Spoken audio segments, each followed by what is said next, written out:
My name is Amr Azim. I'm a reproductive endocrinologist at New York City IVF. I would like to discuss uterine factor of infertility and thin lining. So the uterus is an integral part of reproduction. The cavity of the uterus as well as the lining of the uterus should be in good shape for receiving the embryo, implantation, subsequent growth of the embryo, and formation of the placenta.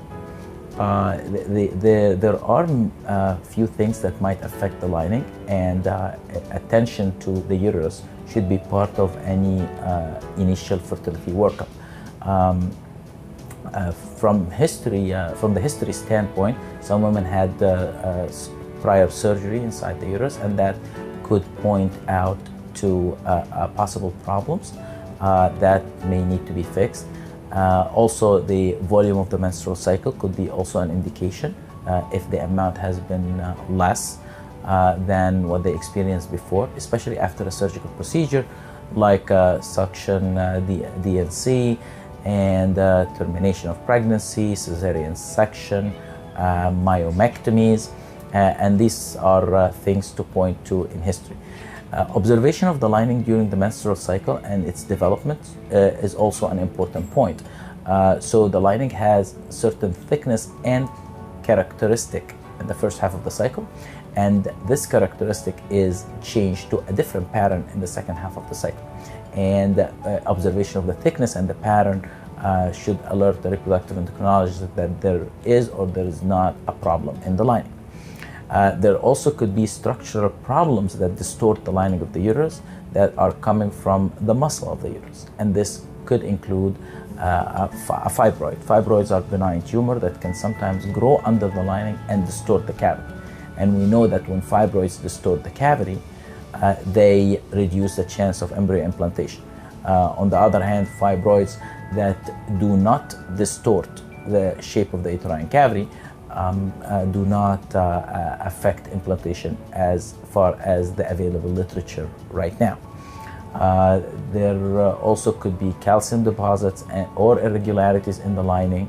The other factors that might change or distort the cavity of the uterus would be congenital abnormalities in the uterus. And the uterus is made up of two tubes that unite together, and sometimes this union is not complete, and there is a separation in the middle of the cavity, and in the majority of times that could also be remedied or removed very easily. So how is the lining investigated? Through observation with an ultrasound, also through identification of the inside of the cavity by injecting a few drops of sterile saline. The water will appear dark while the tissue appear gray or white, and that will delineate if there is any protrusion into the cavity of the uterus. If need may be, hysteroscopy can be performed if an abnormalities are found on the water sonogram. Hysteroscopy is a rigid tube with an optic system that would be inserted in the uterus with general or local anesthesia. It's not required routinely, but only required if there is high suspicion of abnormalities on tests done in the office. And it also has the advantage of the ability to remove polyps or fibroids. And it can also correct a uterine septum or some of the anomalies that happen inside the uterus that changes the shape of the cavity, and it does not require hospital stay. Once the cavity is corrected, then you are able after that to proceed with whatever fertility treatment that is determined.